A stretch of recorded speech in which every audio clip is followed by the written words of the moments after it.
Salut les amis, bienvenue pour une nouvelle vidéo des dingues de jeu. Aujourd'hui on se retrouve pour une petite vidéo un peu spéciale puisqu'on va parler de Mao Miniature qui est une association à but non lucratif, une loi 1901 dont l'objectif est la promotion de la figurine fantastique, le soutien aux sculpteurs professionnels et amateurs par des commandes de production et la production de leurs travaux, et le principe étant de ne pas faire de bénéfices. L'argent récolté par la vente des tirages des figurines servira à passer de nouvelles commandes auprès des sculpteurs. Donc une superbe association qui a pour but de vous mettre à la sculpture, les amis, et tous les ans Mao Miniature organise un concours de sculpture qui s'appelle, enfin cette année, il s'appelle Dress a Bobby. Bobby, c'est ce mec à poil que vous allez pouvoir vous procurer auprès de Mao Miniature. Je crois que c'était pour la modique somme de 4 €. Et donc l'objectif, ça va être d'habiller Bobby. Absolument aucune contrainte en termes de création. L'objectif, c'est vraiment de laisser libre cours à sa créativité. Et la seule contrainte, c'était le timing. Il fallait que ce soit rendu avant le 15 mai pour que le jury puisse se réunir et voter pour la plus belle sculpture. Car oui, c'est un concours et le gagnant de ce concours recevra 200 €. Un tirage résine en 10 exemplaires de sa figurine, et sa figurine sera peinte par un peintre de renommée. Je pense également que la figurine qui va gagner ce concours sera mise à disposition de la communauté sur le site de Mao Miniature, donc on pourra l'acheter. En tout cas, j'espère, parce que vous allez le voir, les résultats sont fantastiques.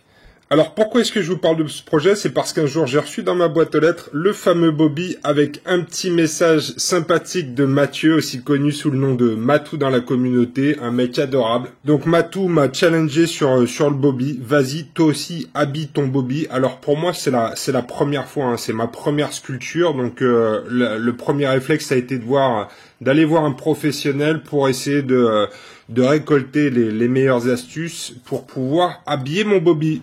Parce que tu parles, mais j'en ai rien à foutre. Alors regardez bien, on est avec le spécialiste de la sculpture. Donc pour une petite explication, le mec peut sculpter du green stuff, ça c'est du milliput. Alors green stuff, ouais, donc l'explication. Donc green stuff et milliput. J'aime bien mélanger les deux parce que du coup, on a les avantages du green stuff, le côté un peu mou et pas cassant, et les avantages du milliput, c'est-à-dire qu'on peut poncer et avoir un résultat propre. Mais ça n'a pas besoin d'être cuit, ça? Non, pas besoin d'être cuit, ça sèche à l'air libre les deux. Sinon, c'est de la fimo et là, ça a besoin d'être cuit. D'accord. Mais ça t'arrive aussi de sculpter des figurines avec tes crottes de nez, je crois. Hein, ça m'est arrivé au début, ouais. Et puis on les rigidifie avec de la super glue. Ouais, c'est très bien ça. Donc là, en gros, ce que je fais, c'est que je malaxe les deux pattes de sorte à avoir une pâte assez homogène. Et ensuite, je vais tout simplement venir habiller un petit peu la figurine. Et par contre, du coup, je suis pas en train de spoiler une nouveauté de ouf ou quoi là? T'inquiète. Les gens, ils vont pas deviner? Ah bah, les gens, ils font bien ce qu'ils veulent. Hein. Mais parce que c'est pas ma figurine, mais c'est juste pour m'expliquer. Bah ouais. C'est sûr, mais en même temps, il faut bien que tu aies une base, quoi. C'est important. Donc toi, tu sculptes sur une figurine pour un concours, c'est ça? Ouais, c'est ça. Tu veux expliquer en même temps que je malaxe? Je vais le faire. J'ai fait une petite vidéo déjà pour expliquer. Ah, putain, t'es carré, toi. C'est devenu carré, les dingues de jeu. C'est ça, qu'est-ce que tu crois? Respect, hein. Franchement, respect. Explique-nous juste comment tu fais ta vie, là, et puis après, moi, je m'occupe du reste. Alors déjà, je malaxe. Je veux juste que tu m'expliques comment après, je vais pouvoir laisser libre cours à ma En fait, ce qui va être... Ouais. D'accord, je vois ce que tu veux dire. Donc je malaxe un maximum pour avoir une pâte bien homogène, hein, comme j'ai expliqué. Donc là, elle n'est pas tout à fait homogène, hein, parce qu'il y a un petit peu, on ressent encore le vert, le bleu, bon bref. On la malaxe. Il y a encore des news Drakeres derrière, on n'est pas en train de spoiler? Non, les news, ça y est, tout le monde sait que ça va arriver, et je vais les peindre ce soir pendant le live. Oh putain, mais j'avais pas vu, moi il y a 3 variantes, mais c'est un autre sujet. Il y a 3 variantes qui vont t'attarder. Alors, ce que je fais, c'est que je prends un peu de pâte. Le truc super important à comprendre, c'est qu'il va falloir à chaque fois en fait que tu fasses des boudins. Ouais. Et derrière, il faut humidifier l'outil pour pas que ça colle à l'outil. Et laisser vraiment très sec la zone sur laquelle tu veux que ça colle. D'accord. Donc typiquement, là, moi, si j'ai envie d'ajouter un boudin, par exemple, je vais faire comme ça et je vais ajouter mon boudin. Si je veux quelque chose de symétrique, bah, du coup, je vais faire un boudin et je vais le couper en deux autant que possible au milieu. D'accord. Alors ça, je suis désolé, mais en fait, moi... j'humecte pas avec la bouche parce que c'est un petit peu trop cancérigène à mon goût. Ah bah oui, il faut pas que tu fasses ça. Faut pas que tu mettes ça dans ta bouche. Et là, du coup, je plaque ma matière pour la lisser, d'accord? D'accord, donc en fait, il faut pas qu'il y ait d'eau là où tu colles. Par contre, pour lisser, il faut que ce soit un peu humide. Bon, mais moi, je suis pas obligé de cracher sur ma main. Je pourrais faire tremper dans un petit pot, non? Bien sûr. Alors, il faut savoir que c'est toujours pareil. Le must, c'est d'avoir un petit pot avec de la salive. Et dans le fond, en fait, par exemple, tu peux mettre une mousse de blister. Ça permet d'avoir quelque chose de correct. Mais c'est-à-dire, c'est mieux à la salive. C'est mieux à la salive. Tu vas passer toute une soirée à cracher dans un pot? Non, t'as pas besoin normalement. Il y en a qui font des analyses d'urine, donc on fait pipi dans un pot. Là, tu passes ta soirée à cracher dans un pot. T'es pas obligé. Pendant que tu regardes The Voice, par exemple. Parce que tu baves. Tu peux te rendre un petit peu plus utile. Des fois, tu fais rien en regardant la télé. Là, tu prends un petit pot et tu craches toute la soirée dedans. Voilà, par exemple. Ouais. Par exemple, c'est la petite touche humour. Le fameux petit pot à salive. Chérie, qu'est-ce qu'il y a dans le pot? Non, touche pas. Donc là, tu vois, en fait, ce que je fais, c'est que j'ajoute de la matière, tout simplement, à droite, à gauche. Quand tu vas vouloir commencer à ajouter du détail, eh ben là, du coup, en fait, cette matière, tu vas pas seulement la plaquer, mais tu vas, par exemple, si je veux ajouter un pli... Putain, ça passe tout seul, c'est ouf. Au bout d'un moment, si je veux ajouter un pli, ben, je pourrais très bien faire de très très fins boudins qui vont finalement me servir de base pour mes plis. Par exemple, ici... Moi, j'aime bien ça, les boudins. Ici, par exemple, hop, je fais des petits boudins comme ça. Et là, par exemple, je vais venir en plaquer un ici. D'accord. Et un de l'autre côté de l'entrejambe. Alors moi, j'en ai pas besoin parce qu'a priori, son anatomie est déjà faite. Ouais, mais tu en auras besoin, par exemple, pour faire un tissu en dessous qui est plié. Ah, d'accord. Ah, donc, j'ai cru que tu utilisais des parties génitales. Mais non, non, non. Des plis du pantalon. Là, en fait, il va y avoir les plis du pantalon. Donc là, ce que j'utilise, c'est un pinceau gomme. Ça, normalement, ça s'appelle un color shaper. C'est en fait un pinceau qui va permettre de mélanger le pigment. Mais nous, on s'en sert en fait pour lisser les zones. Et par exemple, ici, si je veux faire un pli, par exemple, ben, je vais faire un pli comme ça, hop. Et je vais ensuite lisser sur le reste de ce qui sera, par exemple, son pantalon, s'il a un pantalon. Ouais, moi, je vais lui faire un pantalon. Donc, hop, hop, tu vois. Ouais. Et en fait, tu vas rajouter de la matière en fonction de ce dont tu as besoin et en fonction de la forme dont tu as besoin. Là, si par exemple, je veux lui faire des clochettes, je dis n'importe quoi, bah, du coup, je vais faire 2 petits boudins ronds. De la taille que je veux, bien sûr. Hein. Ça, c'est un peu moi. Si je veux avoir quelque chose de plutôt caricatural ou plutôt fin, je vais faire 2 boudins ronds à peu près uniformes. Ça a l'air d'être plus mou que le Green Stuff, ça, hein, ce que tu utilises là. Ouais, en fait, ce qui est pratique, c'est que c'est plus mou que le Green Stuff grâce au milliput, puisque le milliput est très mou, et c'est quand même adhérent. Là où malheureusement, le milliput seul manque d'adhérence un peu. D'accord. Donc alors, ça comment conjugue. T'as dit que ça s'appelait ce truc-là? Milliput et Green Stuff. Je mélange milliput et Green Stuff, tout simplement. Donc le milliput, ça se présente sous un format assez simple, puisque c'est... je sais pas si j'ai le pot. Non, je l'ai plus, j'ai dû le jeter. C'est une petite barre comme ça. On en a à côté, je pourrais te montrer. Et le Green Stuff, c'est comme d'hab, c'est deux composants. Donc tu malaxes les deux parce que ça n'est pas vendu dans le commerce. Donc, non, je malaxe les deux. Le mélange en lui-même directement, non, n'est pas vendu dans le commerce. Donc là, je malaxe les deux et je continue. Quelle petite science, c'est beau. Ah, après, c'est des trucs qui se partagent entre sculpteurs, enfin voilà, c'est pas, j'ai pas inventé la roue là. Je me rappelle même plus où est-ce que j'ai découvert ça. C'est peut-être Stéphane Nguyen à l'époque qui l'utilisait sur certaines de ses pièces. Ou... Je sais plus, mais en tout cas... mais j'ai tendance à changer régulièrement en plus. Là, par exemple, bientôt là sur mon art, je vais mettre la vidéo de sculpture du PK. Et le PK, je l'ai fait... c'est quoi le PK? Le PK, c'est un personnage de Clash Royale. Ah ouais. Vu qu'ils m'ont fait une super promo, bon, je continue un petit peu aussi... Et le PK, il a été fait tout en Fimo, par exemple. Et c'est vrai que la Fimo, c'est super agréable. Et tu peux utiliser de la Fimo en plus, hein, sur une résine. Parce qu'après, tu la cuis, mais tu ne la cuis qu'à... Par contre, j'ai vu, tu mets ça dans ta bouche. Là, ah là, ouais. Là, je me suis oublié, merci. Ouais, parce que après, tu vas avoir un cancer de... Des testiboules. Des testiboules ou... Ouais. Ou de l'anus. C'est l'un ou l'autre, de toute façon, forcément, hein. Après, à choisir, je sais pas trop ce que je choisis, quoi. Finir avec une balls ou avec un anus artificiel qui fait des churros. Je pense que c'est mieux. Une balls, ça marche quand même, il paraît. C'est-à-dire c'est-à-dire que c'est comme les reins, par exemple. On peut t'en enlever un. Bon, c'est pas la fête, mais ça marche quand même. C'est-à-dire que tu peux pas faire la fête tous les soirs avec un seul rein. Voilà, c'est ça. Mais tous les 2 soirs, ça passe ou... Ouais. Bah alors, par contre, avec une balls, ça marche aussi. Mais là, tu peux faire tous les soirs, parce que finalement, je pense que c'est... On en a 2 en cas d'accident, je pense, tu vois ce que je veux dire. Ah, la nature est bien faite. La nature est très bien faite, surtout pour ce niveau-là, quoi. C'est pour assurer la survie de l'espèce, comme on dit. C'est ça. Donc là, bon, on le voit, en gros, ce que je fais, c'est que je rajoute petit à petit de la matière. Et en gros, cette matière, elle va me permettre d'être étalée, de créer des plis, de donner un peu de volume à tout ça, parce qu'à la base, c'est très fin.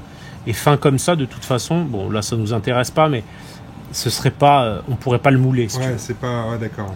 Donc moi, je suis obligé d'épaissir de toute façon. Donc voilà sur comment utiliser ce type de pâte. Ouais, je pense que j'ai tout compris. Je vais pouvoir laisser libre cours à ma créativité. C'est ça. T'as pas de questions autres? Non, ça va. Je vais m'y mettre. Et en gros, la plupart du temps, avec cette pâte, moi, je vais bosser 2-3 heures. Sachant qu'au début, je vais essayer de rusher, c'est-à-dire poser ma matière un peu partout. D'accord. C'est-à-dire que tu as 3 heures avant que ça sèche, c'est ça? En fait, tu as 3 heures avant que ça soit assez dur et difficilement modelable. D'accord. À partir de là, après coup, tu peux attendre beaucoup plus longtemps et là venir poncer, faire ce que tu as à faire et tout ça. Ce qui peut être super intéressant parfois. D'accord. De laisser sécher pour poncer. C'est l'intérêt aussi d'avoir du multipute. Fais attention, t'as mis dans ta bouche encore. Putain, faut que j'arrête. Excuse-moi, chef. Mmh. Heureusement que t'es là, bah quand ouais, même. Je m'occupe de ta santé, moi. C'est gentil. C'est gentil, mon On va avoir des belles figurines encore après. Mais bien sûr. Ok, super. Merci, Mo, pour les explications. Bah, avec grand plaisir, mon grand. Le mieux, c'est que je m'y mette, hein. Comme ça, je vais voir. Hein. Ah, mais grave. Allez, c'est parti. Alors, juste, vite fait, je viens d'humidifier la zone et j'ai voulu coller dessus de la pâte. Ben, forcément, ça marche pas. Ah, merde. D'accord. Tu l'as dans le cul. Ouais. C'est pas grave, je vais bosser ailleurs et puis je reviendrai quand ce sera sûr. sûr. Tu reviendras plus tard. Super, merci Mo. Bon, me voilà devant mon Bobby, nu comme un verre et prêt à être habillé. Enfin, on verra ce qu'on en fait, hein, parce qu'après, derrière, ce qui est cool, c'est qu'avec cette base-là, on peut vraiment faire tout ce qu'on veut. Vous verrez dans la galerie avec les gagnants et les plus de 30 participants, on peut vraiment en faire tout ce qu'on veut. Donc, je pense que la première étape, c'est de travailler sur un concept et bon, même si a priori je vais pas gagner avec mes compétences techniques, je vais essayer de marquer le coup avec un concept original. Alors, comme je vous le disais, c'est ma première sculpture. Enfin, c'est pas vraiment une sculpture puisque là on a une base existante et ça c'est vraiment très cool parce que je pense que si j'étais parti de la case départ et avoir à sculpter toute l'anatomie du Bobby, ça aurait été une autre histoire. Je pense que ça aurait été une vraie catastrophe. En tout cas, là, on a une bonne base pour commencer à travailler. Moi, j'avais déjà utilisé le green stuff pour reboucher des trous dans la résine de figurines ou pour combler les écarts entre deux pièces qu'on colle. Ça, j'avais déjà fait. Parfois des toutes petites conversions, mais alors une sculpture complète, j'avais jamais fait. Donc pour moi, Bobby, c'est une super occasion de commencer. C'est pas simple, hein. Moi, j'ai galéré.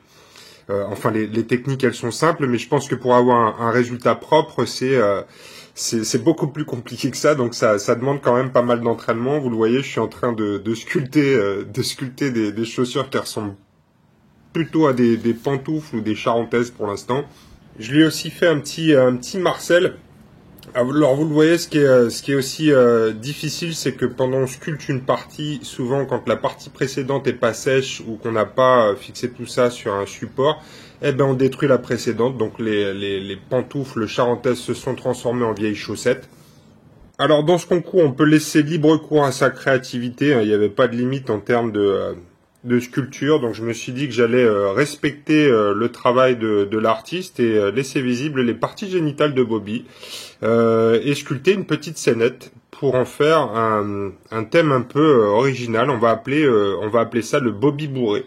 Donc vous voyez, je suis en train de sculpter des petites chiottes aussi, et donc Bobby est aux chiottes et un petit peu éméché. Donc voilà un peu le principe de ma sculpture. Un concept original et on verra ce que ça donne, mais voilà, c'est un concept fidèle à l'identité des dingues de jeu. Donc Bobby bourré part au concours et on verra ce que ça va donner. Je vais fignoler le petit diorama avant de l'envoyer. Le 15 mai, toutes les figurines étaient envoyées et ensuite Mao Miniature a fait une collection de toutes les photos, toutes les figurines et les a réunies sous forme d'un comment ça s'appelle, une galerie photo sur le site de Mao Miniature où vous allez pouvoir retrouver les 31 versions de Bobby, donc 31 participants.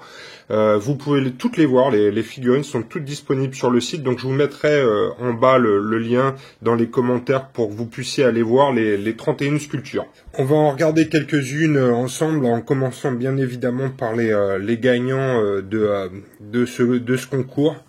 Alors le vainqueur, le numéro 1 sur le podium, c'est Camille, un sculpteur de Pologne qui nous a fait un super boulot avec cette figurine style steampunk. J'espère qu'elle sera en vente sur le site parce que j'en veux une directe pour la mettre dans ma bande de Necromunda.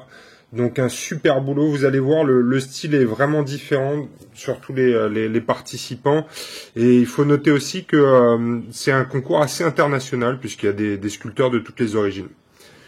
En deuxième place, Rafi, avec un style beaucoup plus contemporain. Là, c'est vraiment un style un peu The Walking Dead que j'aime beaucoup aussi, simple et efficace. Donc Rafi en deuxième place. Et toujours sur la même base de Bobby, donc un gladiateur sur la troisième place, c'est le gladiateur d'Alessio, qui est un sculpteur italien. Donc vous voyez, je trouve ça génial, la diversité des possibilités sur la même base, c'est juste extraordinaire. Donc voilà les trois premiers de ce concours. Super boulot. On va ensuite voir ensemble quelques participants, les copains qui ont aussi fait leur Bobby. Poc Poc avec un clown qui va sans doute rejoindre sa bande de Joker. Très sympa ce clown. Bravo à toi Poc Poc. Notre ami Charles Bourget de la bannière de l'ombre de Cholet est également là. Donc avec un magicien, moi je trouve qu'il ressemble au magicien des Chroniques de la Lune Noire. Elle a dû s'inspirer d'une de mes BD préférées. Gros coup de cœur aussi pour moi de cette sculpture de Corentin avec un sniper un peu post-apocalyptique et qui aime les animaux. J'aime beaucoup cette figurine, je trouve qu'elle dégage énormément d'émotions. Edwige Jutif est aussi dans la place avec son guerrier Inca ou Maya. Superbe sculpture. Squig est également présent, vous pourrez retrouver sa figurine dans la galerie. Spéciale dédicace à Popitz avec son Bobby Croft, donc c'est le frère de Lara Croft. Vous ne saviez pas qu'elle avait un frère, mais il est là. Donc c'est Bobby Croft avec son moule bit, magnifique, très beau boulot de Thierry. Zébuk, son frère, a également participé au concours. On va pas tous les passer en revue, je vous garde quand même le meilleur pour la fin, et le meilleur, de mon point de vue en tout cas, c'est bien évidemment le Bobby bourré. Donc voilà, avec sa petite scénette, le beau carrelage sculpté à la main, les chiottes, on voit aussi un peu, mais j'ai sculpté un magnifique étron dans les chiottes. Je lui ai fait une petite bouteille aussi, parce que voilà, il faut optimiser son temps, comme on dit. Donc sculpture par Pierre Roussel, a.k.a. Peter Punk, du très bon boulot. Donc voilà les amis, pour ce concours de Dress Bobby.